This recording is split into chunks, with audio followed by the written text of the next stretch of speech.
لوگ یہ کہتے ہیں کہ حدیث میں یہ آتا ہے کہ دعا جو قبول ہوتی ہے فرض نماز کے بعد ہوتی ہے، تو جب سب بیٹھے ہوں گے فرض نماز کے بعد اس حدیث کی روشنی میں دعا مانگیں گے کہ فرض کے بعد دعا قبول ہوتی ہے۔ پھر دوسری طرف حدیث میں آتا ہے کہ نبی صلی اللہ علیہ وسلم نے ہاتھ اٹھا کے دعا میں قبولیت کا امکان کیا ہے؟ زیادہ ہے۔ تیسری آتا ہے کہ اجتماعیت میں کیا ہے؟ برکت ہے۔ تو تینوں کو ملا کے فرض کے بعد آپ نے کیا کر لیا؟ ہاتھ اٹھا کے دعا مانگنا شروع کر دی۔ اس طرح سے کبھی حدیثوں کو ملا کے مسئلہ نہیں نکالا جاتا، ایسے تو بہت سارے مسائل شریعت کے چینج ہو جائیں گے۔ ہمیں یہ دیکھنا چاہیے کہ نبی صلی اللہ علیہ وسلم کا ارشاد ہے تو نبی نے خود اس پر کس طرح سے عمل کیا۔ جس نبی نے ہمیں یہ بتایا کہ فرض کے بعد دعا قبول ہوتی ہے، اس کا اپنا عمل اور صحابہ کا اپنا عمل کیا تھا؟ تو 5 ٹائم نماز ہوتی تھی، ایک آدھ دفعہ کی بات نہیں ہے، پوری زندگی ہوئی ہے، پھر صحابہ نے ہمیشہ پڑھی ہے۔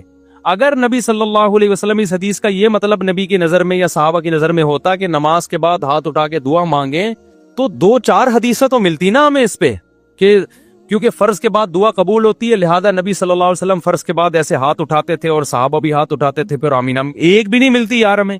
تو ہمیں پتا، پھر ہم یہ اشکال ہوتا ہے کہ پھر فرض نماز کے بعد دعا قبول ہونے کا مطلب کیا ہے؟ تو ہم جب دوسری حدیثیں دیکھتے ہیں تو ہمیں پتا چلتا ہے نبی صلی اللہ علیہ وسلم فرض نماز کے بعد اللہم انت السلام ومنک السلام پڑھا کرتے تھے۔ کسی حدیث میں آتا ہے آپ نے فرمایا آیت الکرسی پڑھو، کسی حدیث میں آتا ہے آپ نے فرمایا اللہم لا مانع لما اعطیت ولا معطی لما منعت، یہ دعا پڑھو۔ پتہ یہ چلا کہ یہ جو وظیفہ ہے نا، وظیفہ کہتے ہیں اسپیسیفک مخصوص الفاظ کے ساتھ جو حدیث میں دعائیں منقول ہیں۔ پتہ چلتا ہے کہ نبی صلی اللہ علیہ وسلم اس قسم کی آیت الکرسی اور اللہم انت السلام والی جو دعائیں ہیں نا، ان کو دعا سے تعبیر کر رہے ہیں جو اصل میں وظائف ہیں۔ جیسے اور یہ جیسے ہم کہتے ہیں اذان کے بعد کی دعا، کہتے ہیں کہ نہیں؟ تو کیا وہ ہاتھ اٹھا کے مانگی جاتی ہے؟ وہ ایک وظیفہ ہے، اللہم رب ہذہ الدعوۃ التامہ، اس وظیفے کو ہم کیا کہہ رہے ہیں؟ دعا۔ تو اسی طرح مسجد میں داخل ہونے کی دعا، تو کیا وہ ایسا کہ 4 آدمی اجتماعی داخل ہو رہے ہیں، چلو بھائی الحمدللہ رب العالمین والعاقبۃ للمتقین، کیونکہ حدیث میں آتا ہے مسجد میں داخل ہونے کی دعا، تو وہ اسپیسیفک الفاظ ہیں اللہم افتح لی انفرادی طور پر۔ تو ہم حدیث کو اگر حدیث کی روشنی میں حل کرتے ہیں تو پتہ یہ چلتا ہے کہ نبی نے جو فرمایا کہ فرض کے بعد دعا قبول ہوتی ہے، تو وہ دعا سے مراد کیا ہے؟ وہ اسپیسیفک مخصوص الفاظ کی دعائیں ہیں، وہ قبول ہو جاتی ہیں فرض نماز کے بعد۔ اس طرح سے دونوں طرح کی حدیثوں میں کیا ہو جائے گی؟ تطبیق۔ یہ دلیل تو میں نے دی اہل حدیثوں کے لیے، اور جو تقلید کرتے ہیں فقہ حنفی کو یا فقہ شافعی کو فالو کر رہے ہیں ان کے لیے بھی یہ بھی دلیل ہے۔ اور ایک اور دلیل کیا ہے کہ بھئی آپ ایک طرف یہ اعتراف کرتے ہو کہ ان ائمہ کرام نے، فقہا نے قرآن و حدیث کو ہم سے زیادہ سمجھا ہے، عقلی بات ہے نا، ہم تو کہتے ہیں بھائی اہل حدیث سے زیادہ ابو حنیفہ نے سمجھا ہے، امام شافعی نے سمجھا ہے۔ تو ہم جب ان سے رابطہ کرتے ہیں کہ آپ کی نظر میں ان حدیثوں کا کیا مطلب ہے، ان کے قول کو ہم حدیث کے خلاف کبھی بھی نہیں لے کے جاتے، یاد رکھو۔ حدیث کی تشریح میں ان کے اقوال کو پیش کیا جائے گا، حدیث کے مخالفت میں تو پیغمبر کی بات مانی جائے گی، لیکن حدیث کی ایکسپلینیشن میں ہم ان کی بات کو کیا کرتے ہیں؟ آج کے اسکالرز کی رائے پر ہم ان کو کیا کرتے ہیں؟ ترجیح دیتے ہیں۔ تو ان اسکالر سے اگر پوچھا جائے تو ان چاروں فقہ کی کتابیں جن پہ صدیوں سے فتویٰ دیا جاتا رہا ہے، کوئی ایک جزیہ، ایک عربی عبارت بھی ہمیں نہیں ملتی جس میں آتا ہو کہ امام کو چاہیے کہ وہ سلام پھیرے، مقتدیوں کی طرف رخ کر کے ہاتھ اٹھا کے دعا مانگے وہ۔ حالانکہ فقہ کی کتابوں میں بہت باریک باریک جزیات بھی ہوتے ہیں، بہت معمولی سی چیزیں بھی ہائی لائٹ کی ہوتی ہیں انہوں نے۔ تو صدیوں تک یہ سارے فقہا کیوں خاموش رہ گئے ایک ایسی چیز سے جو دن میں ایک دفعہ نہیں بلکہ کتنی دفعہ ہو رہی ہے؟ 5 دفعہ ہو رہی ہے۔ تو یہ بہت بڑا سوال ہے۔ اب جب دیوبندیوں سے بات کرو تو ان کے پاس سوائے علماء دیوبند کے حوالے کے کچھ ہوتا نہیں ہے۔ ہم ان سے کہتے ہیں بھائی علماء دیوبند نے اب کے علماء دیوبند کے آپ حوالے دے رہے ہیں نا، جب علماء دیوبند کوئی بات کریں گے تو ان پر بھی تو لازم ہوگا کہ وہ دلیل پیش کریں، انہوں نے دلیل کیا دی ہے؟ تو وہ جواب میں کہتے ہیں ہم علماء دیوبند کے مقلد ہیں۔ بھائی تقلید ہم صرف مجتہدین کی کرتے ہیں اور کسی کی تقلید نہیں کرتے، وہ بھی اس لیے کرتے ہیں کہ ان کے پاس علم ہم سے زیادہ تھا۔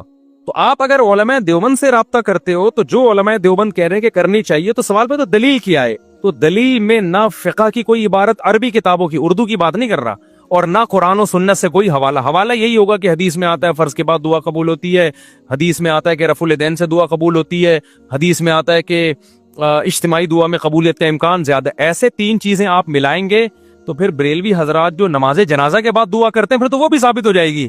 اچھا بعض لوگ یہ بھی دلیل دیتے ہیں کہ دعا کا کوئی ٹائم نہیں ہے، کبھی بھی کرو۔ بریلوی حضرات یہی تو کہتے ہیں مگر جنازہ کے بعد دعا کریں تو دعا کو کوئی ٹائم نہیں، کبھی بھی کرو۔ ہم کیا کہتے ہیں؟ بھائی نبی نے جنازہ ہی کو دعا قرار دیا ہے، بس اس کے بعد دعا نہیں ہوگی۔ تو وہی دلیل ہم فرض نماز کے بعد دے رہے ہوتے ہیں، بھائی کوئی ٹائم نہیں ہے، جب چاہے کر لو۔ تو پھر کبھی کر لو نا, ہمیشہ کنٹینیو کرنا اس کی علامت ہے کہ آپ اس عمل کو کیا سمجھتے ہیں, سنت. بعض لوگ کہتے ہیں ہم ضروری سمجھ کے نہیں کرتے. بھائی اتنا ضروری سمجھا جاتا ہے کہ امام نہ کرے نا اس کو امامت سے ہاتھ دھونے پڑتے ہیں. اور دوسری بات یہ کہ علماء دیوبند کا یہ متفقہ فیصلہ بھی نہیں ہے. میں علماء دیوبند کی توہین نہیں کر رہا کہ یہ کہہ کے کہ ان کے پاس دلیل نہیں ہے. یہ توہین جب ہوتی جب سارے علماء دیوبند کا یہ فیصلہ ہوتا. علماء دیوبند میں جو چوٹی کے علماء ہیں وہ اس کے قائل نہیں ہے. حضرت مفتی محمد شفیع صاحب جو مفتی تقی عثمانی صاحب کے استاذ ہیں, وہ کوئی علماء دیوبند کے معمولی عالم نہیں تھے. ان کا پورا رسالہ ہے اس پر کہ فرائض کے بعد یہ جو دعا کا ہمارے ہاں رواج ہے یہ ثابت نہیں ہے. مفتی رشید احمد صاحب رحمۃ اللہ کا اصل بتائیں پورا اس پہ تفصیلی رسالہ ہے.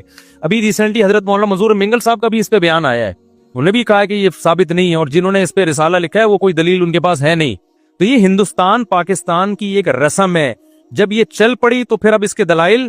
اچھا ہمارے ہاں بعض لوگ تو اہل حدیث کی مخالفت میں غلو کرتے ہیں, کیونکہ یہ مسئلہ زیادہ اٹھایا اہل حدیث نے کہ فرائض کے بعد دعا نہیں ہے. اب ہونا یہ چاہیے تھا, ہم تحقیق کرتے, ہم کہتے بھائی اہل حدیث صحیح کہہ رہے ہیں, لیکن ہمارے یہاں بھی بعض لوگوں کو دیوبندیت کا کچھ ضرورت سے زیادہ حیضہ ہے. انہوں نے کہا چونکہ علماء دیوبند میں رواج ہے تو اب نہیں بھی ہے تو اس کو ثابت کر کے چھوڑنا ہے ہم نے. تو کیوں غلط چیز میں یار, آپ مان لو بھائی اس میں اہل حدیث کیا کہہ رہے ہیں, ٹھیک کہہ رہے ہیں, کیونکہ فقہ کی کتابیں بھی اس سے خاموش ہیں, قرآن و سنت بھی اس سے خاموش ہے. تو یار ہم پھر بھی براڈ مائنڈڈ بنتے ہیں کہ امت میں فتنہ پیدا نہ کرو, ٹھیک ہے نا. اگر امام مانگ رہے ہیں اس کو مانگنے دو, آپ ہاتھ نیچے کر کے بیٹھے رہو, بس ختم ہو گئی بات. پھر بھی کوئی مانگ رہا ہے تو مانگتا رہے. میں کتنے سال سے یہ مسئلہ بیان کر رہا ہوں, لیکن بڑی تمیز سے. میرے کوئی بھی شاگرد ایسا نہیں کسی امام کو جا کے ٹارچر کرنا شروع کرتے, کیوں مانگ رہے ہو, ثابت نہیں. بھائی مانگنے دے, اس سے بڑے بڑے مسائل ہیں. یہ مسئلہ کیا ہے, دعا ہی مانگ رہا ہے نا, کوئی ایسا تو نہیں ہے کہ کچھ اور کر رہا ہے, ٹھیک ہے نا. تو اور پھر عامی آدمی کے لیے تو مفتی کا جو ماہر مفتی ہے اس کا قول ہی حجت ہوتا ہے. اس کو آپ بیچارے کو وہ بھی مولوی صاحب کوئی دلیل پیش کر دیں, وہ کہاں جائے گا. تو بھائی بڑے بڑے مسائل دنیا بڑے چھوٹے چھوٹے کیا ہے, ان کو پی جاؤ. تو اس لیے میں یہ چھیڑتا نہیں ہوں, لیکن اب چھیڑ دیا تو اس لیے میں چھڑ گیا ہوں تھوڑا سا, ورنہ بہت دفعہ یہ پرچیاں آتی میں جواب نہیں دیتا, کیونکہ مسجدوں میں ہو رہی ہیں دعائیں. مفتی محمد شفیع صاحب رحمۃ اللہ نے بھی لکھا ہے پورا رسالہ کہ ثابت نہیں ہے. آخر میں لکھا ہے کہ کسی مسجد میں بہت عرصے سے معمول چلا آ رہا ہو تو ایک دم نہ چھڑوائیں, اور فتنے کا اندیشہ ہو تو خاموش ہی رہیں, کیونکہ مسجدوں میں لڑائیاں لڑوانا یہ بھی قرآن و حدیث سے ثابت نہیں ہے. اجتماعی دعا اس کو چھڑوانے کے لیے پھڈے شروع کر دو تو بارش سے بھاگا پرنالے کے نیچے کھڑا ہو گیا. وہی مثال ہو جائے گی, ایک آدمی نے زنا کیا, حمل ٹھہر گیا, بچہ ہوا تو پکڑا گیا, عورت کو پوچھا تو شادی شدہ ہے نہیں, یہ بچہ کہاں سے, اس نے یہ فلاں سے زنا کیا تھا, حمل ٹھہرا تھا. لوگوں نے اس کو پکڑ کے مارا تو اس کے دوستوں نے کہا کمبخت, جب تو زنا کر رہا تھا تو حمل روک لیتا, حمل کیوں ہونے دیا. اس نے کہا حمل روکنا اسلام میں مکروہ ہے. انہوں نے کہا یہ جو کر رہا ہے یہ کیا ہے.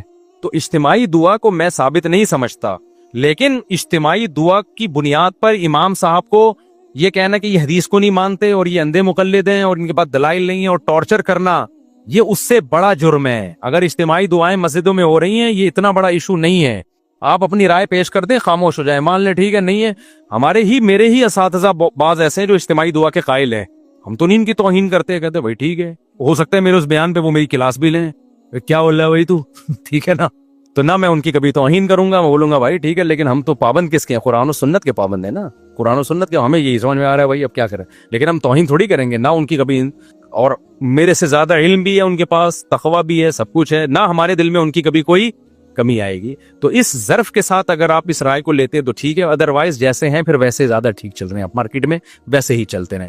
سمجھتے ہو بات کو, تو ثابت نہیں ہے. بلکہ میں ایک بات اور کہوں, انفرادی بھی ثابت نہیں ہے. یعنی انفرادی طور پر بھی فرض نماز کے بعد رفع الیدین کی ایک ضعیف روایت ملتی ہے ہمیں. حالانکہ فقہ کا قاعدہ ہے, اصول فقہ میں پڑھایا جاتا ہے کہ جس چیز میں ابتلا زیادہ ہو اس میں ایک دو روایتوں سے مسئلہ ثابت نہیں ہوتا. 5 ٹائم نبی نے کئی سال نماز پڑھی ہے, تو صرف ایک روایت کیوں ہے کہ نبی نے رفع الیدین سے دعا مانگی؟ یہ بہت بڑا سوال ہے, اور وہ بھی ضعیف ہے. لیکن صحیح مان بھی لو اگر, تو اس سے پتہ چلتا ہے یہ بھی کبھی کبھار ہے فرض کے بعد انفرادی بھی ہاتھ اٹھا کے.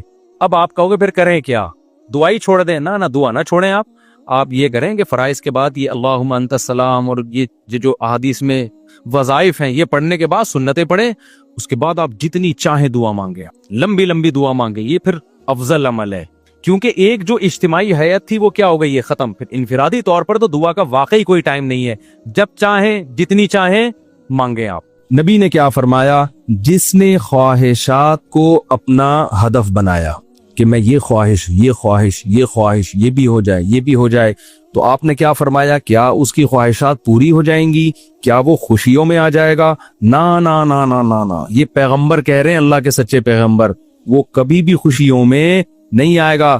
فرمایا اس کو کیا سزا ملے گی؟ جعل اللہ من کانت الدنیا ہمہ جعل اللہ فقرہ بین عینیہ. دولت کے پیچھے بھاگے گا نا تو اللہ اس کے سامنے فقر و فاقہ کا خوف رکھ دیں گے. سمجھ رہے ہو؟